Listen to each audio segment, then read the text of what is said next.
সজীব ওয়াজেদ জয়, আপনাকে আমাদের অনুষ্ঠানে স্বাগত জানাই। আপনি আমাদের শুভেচ্ছা এবং কৃতজ্ঞতা জানবেন।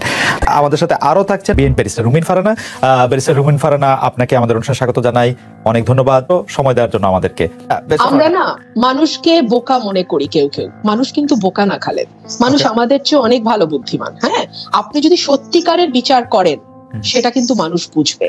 আপনি যদি চেরি পিকিং করেন, পলিটিসাইজড বিচার করেন, যে বিচারটা করলে আপনার লাভ হবে, আপনার পরিবারের উপরে কিছু হয়েছে তার বিচার করছেন, আপনার ঘনিষ্ঠ জনের উপরে কিছু হয়েছে তার বিচার করছেন, বাকি আর কোনোটার বিচার হচ্ছে না, মানুষ কিন্তু এটা ভালোভাবে নেয় না। মানুষ তখন জাতি, ধর্ম, বর্ণ কোনোটাই আর বিবেচনা করে না। মানুষ দেখে ঘটনা ঘটেছে, অন্যায় হয়েছে, ফৌজদারি অপরাধ হয়েছে, আইন অনুযায়ী বিচার হবে। এটা কেন আমরা করতে পারলাম না? মানে এটা কেন আওয়ামী লীগ করলো না 15 বছরে? এই একটা প্রশ্ন।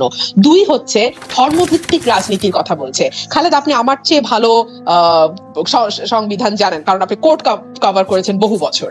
আপনি দেখেছেন সংবিধানের 15 সংশোধনী দিয়ে, if I am not wrong, তারা সংবিধানের প্রায় 1/3 অনুচ্ছেদই বদলে ফেলেছে। তাহলে তারা কেন যেই অনুচ্ছেদগুলো তারা মনে করে বাংলাদেশের মূল চেতনার সঙ্গে যায়, বাংলাদেশের মানে জন্মের যে চেতনা, সেই চেতনার সঙ্গে যায়, তারা সেইভাবে অনুচ্ছেদ ঠিক করেনি কেন? তাদের হাতে তো পুরো ক্ষমতা ছিল, এখনো আছে, এখনো চাইলে করতে পারে।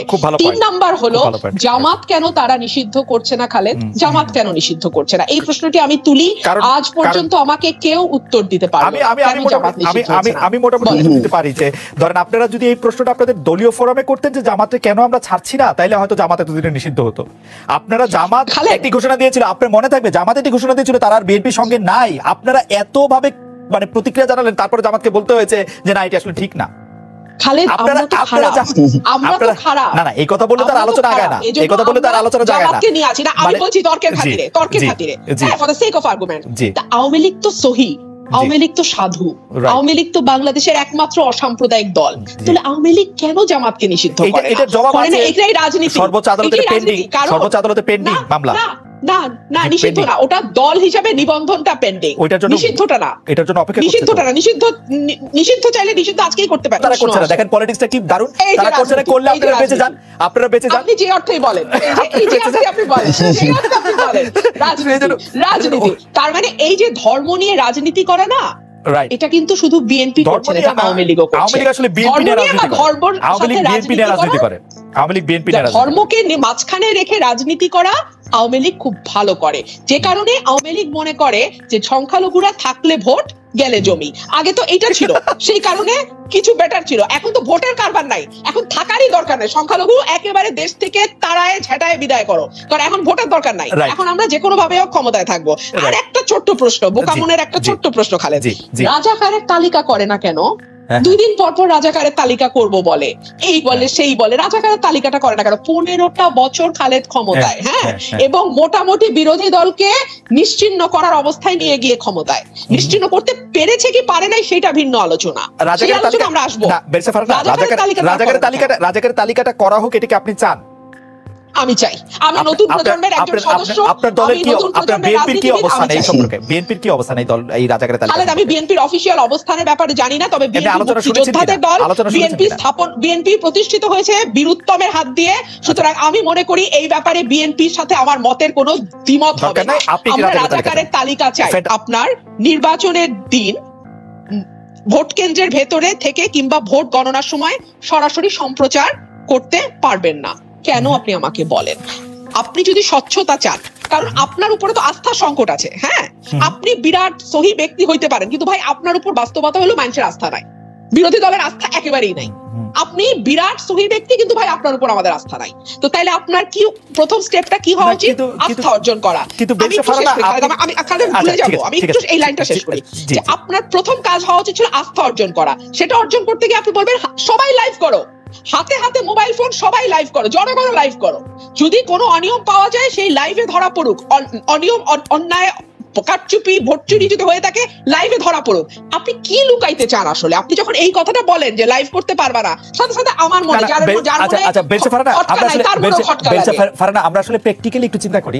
ধরা যাক একটি নির্বাচনের কেন্দ্র, সেই নির্বাচনের কেন্দ্রের মধ্যে এখন বাংলাদেশে যত সাংবাদিক রয়েছেন, এখানে অন্ততপক্ষে 20 জন সাংবাদিক সেখান থেকে ফেসবুক লাইভ করতে চাইবেন, যেখানে আসলে ভোট গণনা করা হচ্ছে। 20 জন আমি আসলে কম করেই বললাম, অন্যান্য কেন্দ্রগুলিতে আসলে হয়তো মানে এই সংখ্যাটা আরো বাড়তে পারে। এটি আসলে প্র্যাকটিক্যালি পসিবল কিনা ব্যারিস্টার ফারহানা একটু যদি যদি মানে ভিজুয়ালাইজ করে আমাদেরকে একটু বলতেন যে এটা আসলে প্র্যাকটিক্যালি পসিবল কিনা। আর আমি মাঝখানে একটু বলি, আপনি রাইট, আমি একটু মাঝখানে বলে নিই যে কারণ আমার কাছেও মনে হচ্ছে যে এটাই মিন করা হচ্ছে। জনাব সুভাষী করা, আপনি একটু আমাদেরকে আলোকিত করবেন। সাংবাদিকদের যাতায়াতের জন্য যৌক্তিক সংখ্যক গাড়ির স্টিকার প্রদান করা হবে, তবে মোটরসাইকেল ব্যবহারের অনুমতি দেওয়া যাবে না। তার মানে হচ্ছে বাংলাদেশের আসলে 60% ভোট কেন্দ্র সাংবাদিকদের আওতার বাইরে থেকে যাবে বলে আমার মনে হয়। আপনার মন্তব্য আমরা শুনবো। আমরা একটু বেরিসা ফারহানাকে শুনে শেষ করে আসি। বেরিসা ফারহানা, আপনি আসলে 10 মিনিটে আছেন, আপনি যদি নিরবিচ্ছিন্ন আমি তাড়াতাড়ি শেষ করে ফেলি। ফেসবুক লাইভ করা যাবে না। ফেসবুক লাইভ আমি কেন্দ্রের বাইরেও করতে পারবো না খালেদ। হ্যাঁ, ধরেন মাঠে লম্বা লাইন হচ্ছে, হ্যাঁ, এখান থেকে খুশিতে ঠেলায় ঘুরতে অনেকে লাইনে দাঁড়াইছে, এটাও আমি করতে পারবো না। ফেসবুক লাইভ করা যাবে না। ভোট কেন্দ্রে একই সঙ্গে দুটির বেশি সংবাদ মাধ্যমে সাংবাদিকরা প্রবেশ করতে পারবে না। বেশ ফারহানা, কেন্দ্রে আপনি করতে পারবেন। আমি একটু পড়ি, ভোট কেন্দ্রের ভিতর হতে সরাসরি সম্প্রচার করতে হলে ভোট কক্ষ থেকে নিরাপদ দূরত্বে গিয়ে তা করতে হবে। ভোট কক্ষ মানে আপনি যেখানে বুথ সেইখানের মধ্যে থেকে আপনি লাইভ করতে পারবেন। আপনি একটু নিরাপদ দূরে গিয়ে স্কুলটার সামনে দাঁড়িয়ে, মাঠে দাঁড়িয়ে আপনি এগুলি করতে পারবেন ভিতর থেকে। আচ্ছা, আমার এখানে মোটা দাগে লেখা আছে ফেসবুক লাইভ করা যাবে না। ঠিক আছে, আপনারটা আমি মেনে নিলাম। না, আমি নির্বাচন কমিশনের ইয়া থেকে পড়ছি। জি, আমি মেনে নিলাম। কিন্তু যদি ভোট কক্ষে আপনি ভয়ঙ্কর কোনো কারচুপি দেখেন, ধরেন ভোট কক্ষে বুথের ভেতরে আমাদের এই কমিশনার বলছে ডাকাত নাকি দাঁড়ায় থাকে, বললো যে ভোট কেন্দ্রের ভিতরে ডাকাত হচ্ছে যে ভূতটা বা যে ডাকাতটা গিয়ে ওই বুথের ভেতর থাকে, এটা তাদের কথা কিন্তু, তাই না? তারাই একসময় বলেছিল। তো সেই ডাকাতকে তাড়ানোর জন্য, সেই ভূতকে তাড়ানোর জন্য তো ফেসবুক লাইভ বা ফেসবুক সম্প্রচার বা ছবি তো মানে ইয়ে করার চেয়ে তো বেটার অপশন হতে পারে না। আপনি সিসিটিভির কথা বলছেন, সিসিটিভি দিয়ে আপনি গাইবান্ধা নির্বাচনের উদাহরণ টানছেন যে আমরা ওরকম হলে বন্ধ করে দেব।